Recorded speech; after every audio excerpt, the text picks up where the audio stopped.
കാലിക്കറ്റ് യൂണിവേഴ്സിറ്റിയുടെ third സെമസ്റ്ററിലുള്ള language in action എന്ന പേപ്പറിലെ first മൊഡ്യൂളിലുള്ള ഫസ്റ്റത്തെ യൂണിറ്റാണ് നമ്മളിന്ന് നോക്കാൻ പോകുന്നത്. ലാംഗ്വേജ് പ്രാക്ടീസ് എന്നതാണ് നമുക്ക് ഫസ്റ്റ് യൂണിറ്റ് തന്നെ നോക്കാനുള്ളത്. Language practice essentially refers to the practical application of the language in real life situation. നമ്മുടെ റിയൽ ലൈഫ് സിറ്റുവേഷനിൽ നമ്മൾ ഈ ലാംഗ്വേജിനെ എങ്ങനെയാണ് അപ്ലൈ ചെയ്യുന്നത്, പ്രാക്ടിക്കലായിട്ട് എങ്ങനെയാണ് നമ്മൾ അപ്ലൈ ചെയ്യുന്നത് എന്നുള്ളതിനെ കുറിച്ചാണ് ഈ ലാംഗ്വേജ് പ്രാക്ടീസിൽ ഉള്ളത്. It's about how we actually use words and communication to achieve goals, interact with others and navigate our social worlds rather than just understanding the grammatical rules on the paper. Just നമ്മുടെ പേപ്പറിലൊക്കെ എഴുതുന്ന grammatical rules ഉണ്ടല്ലോ, നമ്മുടെ ഒരു ഭാഷയുടെ grammar, അതിൻ്റെ നിയമങ്ങൾ, കാര്യങ്ങളൊക്കെ just പേപ്പറിൽ എഴുതി മനസ്സിലാക്കുക എന്നതിന് പുറമെ നമ്മൾ എന്താക്കുക, അത് നമ്മുടെ ജീവിതത്തിൽ യൂസാക്കി കൊണ്ടുവരാം.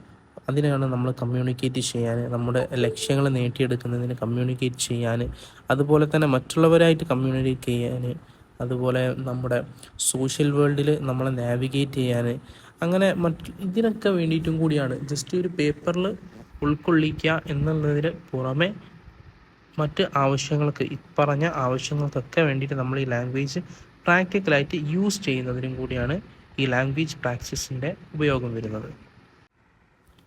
It bridges the gap between knowing A language and actually doing things with it. അപ്പം നമ്മൾ ഒരു ഭാഷ പഠിക്കുക, അതുപോലെ തന്നെ അത് വെച്ചിട്ട് നമുക്ക് എന്തെല്ലാം ചെയ്യാം. നമ്മൾ പഠിച്ചതുകൊണ്ട് മാത്രം കാര്യമായില്ല, അതുകൊണ്ട് നമ്മൾ അപ്ലൈ ചെയ്യുമ്പോഴാണ് അതിൻ്റെ യൂസ് വരിക. അപ്പോൾ ഈ രണ്ട് കാര്യങ്ങൾ, ഒരു ഭാഷ പഠിക്കുക എന്നതിൻ്റെയും അതെങ്ങനെ ഉപയോഗിക്കുക എന്നുള്ളതിൻ്റെയും ഇടയിലുള്ളൊരു ഗ്യാപ്പ് ഫിൽ ചെയ്യുന്നതാണ് ലാംഗ്വേജ് പ്രാക്ടീസ് എന്ന് പറയുന്നത്.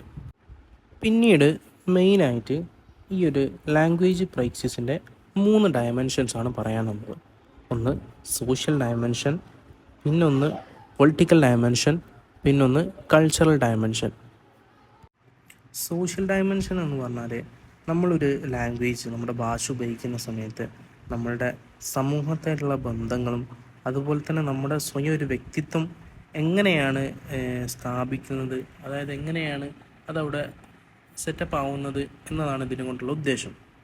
ഇതിനൊരു ഉദാഹരണമായിട്ട് പറയുകയാണെങ്കിൽ ഈ ഇൻ്റർനെറ്റ് കൂടുതലായിട്ട് ഉപയോഗിക്കുന്ന കുട്ടികൾ, അങ്ങനെ ഒരു വിഭാഗം ഉണ്ടാവും. അതിലുള്ള ചില ആൾക്കാർ ഈ സ്കിബിഡി, റിസ്, ഡെമ്യൂർ ഇങ്ങനെ വാക്കുകളൊക്കെ ഉപയോഗിക്കാറുണ്ട്. അപ്പോൾ ഈ ഒരു വാക്കുകൾ ഉപയോഗിക്കുന്നതുകൊണ്ട് അവർ ജസ്റ്റ് ആ ഒരു വേർഡ്സ് ഗ്രാമാറ്റിക്കലി യൂസ് ചെയ്യുക, ശരിയായിട്ട് യൂസ് ചെയ്യുക എന്നതല്ല, മറിച്ച് അവർ ആ കമ്പ്യൂട്ടറൈസ്ഡ് ആയിട്ടുള്ള ഒരു സ്പെസിഫിക് ഗ്രൂപ്പിലുള്ള ആൾക്കാരാണ് എന്നുള്ളതിന് ഒരു സിഗ്നൽ നൽകാനുള്ളൊരു പ്രാക്ടീസ് കൂടിയാണത്. ഇങ്ങനെ ഈ ലാംഗ്വേജ് പ്രാക്ടിക്കലായി കൊണ്ട് ഉപയോഗിക്കുന്ന ഘട്ടത്തിൽ നമുക്ക് സൊസൈറ്റിയിൽ കിട്ടുന്ന ബന്ധങ്ങളും അതുപോലെ തന്നെ നമ്മുടെ വ്യക്തിത്വവും കാര്യങ്ങളൊക്കെയാണ് ഈ സോഷ്യൽ ഡയമെൻഷനിൽ ഉൾക്കൊള്ളുന്നത്. ലാംഗ്വേജ് പ്രാക്ടീസിൽ ഫസ്റ്റത്തെ ഡയമെൻഷനായ സോഷ്യൽ ഡയമെൻഷൻ നമ്മൾ പറഞ്ഞു കഴിഞ്ഞു. ഇനി രണ്ടാമത്തേതാണ് ദി പൊളിറ്റിക്കൽ ഡയമെൻഷൻ.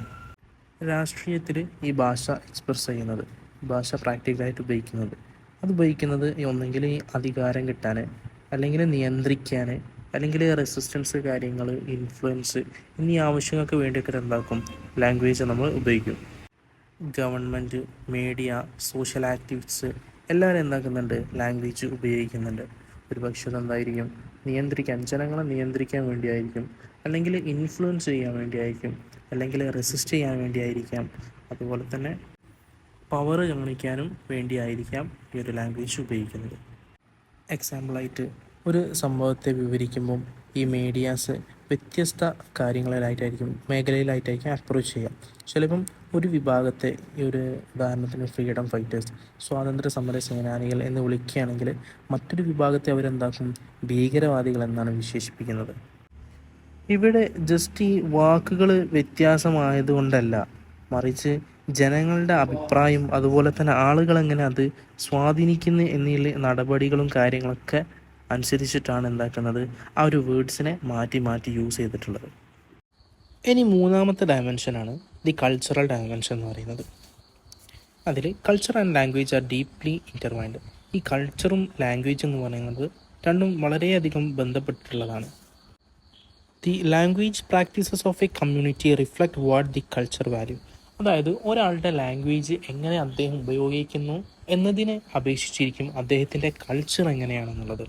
ഉദാഹരണത്തിന് ഒരു കമ്പനിയിൽ വർക്ക് ചെയ്യുന്ന ഒരു ടീം മാനേജർ, അദ്ദേഹത്തിൻ്റെ ഒരുപാട് വർക്കേഴ്സ് ഉണ്ട്, ലേഡീസും മെൻസൊക്കെ ആയിട്ട് ഒരുപാട് വർക്കേഴ്സ് ഉണ്ട്. അങ്ങനെ എല്ലാവരോടും കൂടി കയറി ചെല്ലുന്ന സമയത്ത് പറയാണ് ഹലോ ജെൻറ്റിൽമാൻ എന്ന് പറയാണ്.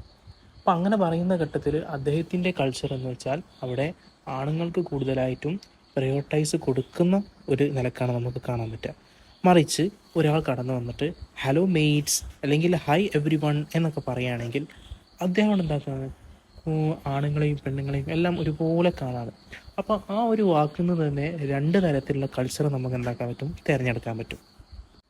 അപ്പോൾ ഈ 3 ഡയമെൻഷൻസാണ് നമ്മൾ ഈ ഒരു ഭാഗത്ത് ലാംഗ്വേജ് ഇൻ പ്രാക്ടീസ് എന്നതിൻ്റെ ഭാഗത്ത് നമുക്ക് ശ്രദ്ധിക്കാനുള്ളത്.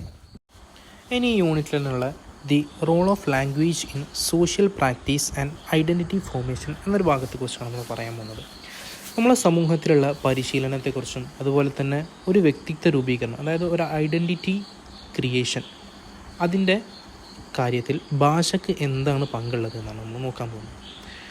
അപ്പം ഈ ഒരു സമൂഹത്തിൽ നമ്മൾ ആരാണ് എന്ന് ഉള്ളതിന് ഒരു റിഫ്ലക്ഷന് മാത്രമല്ല ഈ ഒരു ലാംഗ്വേജ് എന്നതുകൊണ്ട് ഒരു സമൂഹത്തിൽ ഉദ്ദേശിക്കുന്നത്, മറിച്ച് നമ്മൾ എങ്ങനെ മറ്റുള്ളവരായി ബന്ധപ്പെടുന്നു, മറ്റുള്ളവരോട് നമ്മുടെ നമ്മുടെ സ്വഭാവത്തിലൂടെ വിശേഷത, നമ്മളൊരു പ്രത്യേക സഹായിക്കലോ അതൊരു പ്രത്യേക വിഭാഗത്തിൽപ്പെട്ട എന്നീ കാര്യങ്ങൾ നമുക്ക് അടിസ്ഥാനപ്പെടുത്തിയിട്ടായിരിക്കും അതുപോലെ നമ്മുടെ ഭാഷ, നമ്മുടെ ഐഡന്റിറ്റി എന്താവുക, നമ്മൾ സൊസൈറ്റിയിൽ ക്രിയേറ്റ് ഒരു കൾച്ചറിൽ പെട്ട ആളാണ് എന്നതിനും, അതുപോലെ തന്നെ ഭാഷ വളരെ നന്നായാലോ അതും നമ്മുടെ കൾച്ചറിനെ നല്ല നിലക്ക് അവിടെ പോസിറ്റീവായിട്ടും തരുന്നതാണ്. അതുപോലെ തന്നെ നമ്മുടെ ആശയവിനിമയങ്ങളിലൂടെ നമ്മൾ ദിവസം ഇങ്ങനെ ഇടപെടുന്ന ആൾക്കാർ അത്തരത്തിലുള്ള സംഭവത്തിലാണ് നമ്മുടെ ഒരു വ്യക്തിത്വം എന്താവുക, മെച്ചപ്പെട്ടു വരികയും അതുപോലെ തന്നെ സമൂഹത്തിൽ ഉറപ്പിക്കപ്പെടുകയും ചെയ്യുക. ഇനി ലിറ്ററേച്ചർ, സാഹിത്യത്തിലുള്ള റോൾ ഓഫ് ലാംഗ്വേജ്, അതിനെക്കുറിച്ച് നമുക്ക് സംസാരിച്ചു നോക്കാം. അതിനെക്കുറിച്ച് പറയുകയാണെങ്കിൽ ഒന്നാമതായി ഈ സാഹിത്യത്തിൽ ഒരുപാട് അതിർത്തികളുണ്ട്. ആ അതിർത്തികളൊക്കെ ലംഘിച്ച് പുതിയൊരു ലോകം സൃഷ്ടിക്കാൻ എന്താക്കാൻ പറ്റും, ഈ ഒരു ലിറ്ററേച്ചറിന് കഴിയും. അതായത് നമ്മുടെ ലാംഗ്വേജിന് ലിറ്ററേച്ചറിൽ വലിയ വലിയ കാര്യങ്ങൾ സൃഷ്ടിക്കാൻ സാധിക്കും. അതുപോലെ ഒരു ആശയത്തെയും മറ്റു ആശയങ്ങളെയും ആഴത്തിൽ പ്രകടിപ്പിക്കാനൊക്കെ എന്താക്കുന്നുണ്ട്, ഈ ലാംഗ്വേജിൻ്റെ ഉപയോഗം വളരെ പ്രധാനപ്പെട്ടതാണ്. ഉദാഹരണത്തിന് ഒരു നോവലിലൊക്കെ പ്രാദേശിക ഭാഷയോ അല്ലെങ്കിൽ ഒരു സംസാര രീതിയോ ഉപയോഗിക്കുന്നത് ആ നാട്ടിലെ സംസ്കാരത്തെയും ആ കാലഘട്ടത്തെയും വ്യക്തമാക്കാൻ വേണ്ടിയിട്ട് സഹായിക്കുന്നുണ്ട്. അത് ഇതിനൊരു എക്സാമ്പിളായിട്ട് നമുക്ക് യൂസ് ചെയ്യാൻ പറ്റും. ഇനി രണ്ടാമതായി role of language in media, അത് നോക്കുകയാണെങ്കിൽ മാധ്യമങ്ങളിൽ ജനങ്ങളെ ചിന്തകളെക്കുറിച്ചും അഭിപ്രായങ്ങളും സ്വാധീനിക്കാനും എല്ലാത്തിനും എന്താക്കാൻ പറ്റും, ഈ ഒരു ലാംഗ്വേജിന് സാധിക്കും. അതോടൊപ്പം ഈ വാർത്തകളെ ഭാഷ എന്താക്കുന്നുണ്ട്, പ്രത്യേക രീതിയിൽ അവതരിപ്പിക്കും. അപ്പോൾ ആ ഒരു രീതിയിൽ അവതരിപ്പിക്കുമ്പോൾ എന്താവും, ഭാഷ അങ്ങനെ വ്യത്യസ്ത രീതിയിൽ അവിടെ ഉപയോഗിക്കപ്പെടുന്നുണ്ട്. ഉദാഹരണത്തിന് ഒരു സമരം നടക്കും ഒരു നാട്ടിൽ.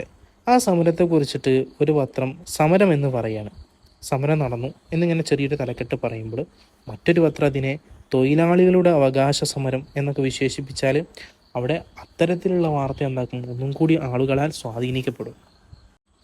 മൂന്നാമത്തേതായിട്ട്, അതായത് ഈ യൂണിറ്റിലെ അവസാനത്തെ ഭാഗമായിട്ടുള്ളത് role of media in policy documents. അതായത് ഈ നയരേഖകൾ ഉണ്ടാവുമല്ലോ, നിയമത്തിൻ്റെ രേഖകൾ, അതിൽ നിയമപരമായ കൃത്യതകൾ ഉറപ്പിക്കാൻ വേണ്ടിയിട്ടും അതുപോലെ തന്നെ അധികാരവും നിയമങ്ങളും വ്യവസ്ഥാപിതമായിട്ട് നടപ്പിലാക്കാനും, അതായത് ഒരു വ്യവസ്ഥനെ അടിസ്ഥാനമാക്കിയിട്ട് നടപ്പിലാക്കാൻ വേണ്ടിയിട്ടും ഔദ്യോഗിക ഭാഷ ഉപയോഗിക്കുന്നുണ്ട്. ഉദാഹരണത്തിന് ഒരു സർക്കാർ നിയമത്തിൽ ഉപയോഗിക്കപ്പെടുന്ന ഭാഷയിൽ മസ്റ്റ്, ഷാള് പോലുള്ള വാക്കുകളൊക്കെ നിയമം കർശനമായി പാലിക്കേണ്ടതുണ്ടെന്ന് വ്യക്തമാക്കുന്നുണ്ട്.